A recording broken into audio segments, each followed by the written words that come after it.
Electronic auto accelerator এটা কিভাবে ঠিক করতে হয়। প্রথমে এটা খুলবেন, এটা বাই করবেন, পরে পাশে এটা খুলবেন স্ক্রুপটা, এটা বাই করবেন, করে তিনটে স্ক্রু পাশে খুলে দেবেন, তারপর টান দেবেন, এটা বারে আসবে। দেখেন আমি দেখাই, এটা টান দেবেন, বারে আসবো, তারপরে স্প্রিংটা চেঞ্জ করে দেবেন, পাওয়া যাবে। আমি স্প্রিং চেঞ্জ করছি, এখন লাগাবো।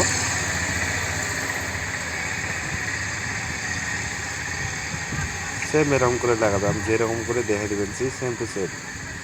ভুল হলেও কিন্তু ঠিক হবে না, গাড়ির দৌড়াবে না।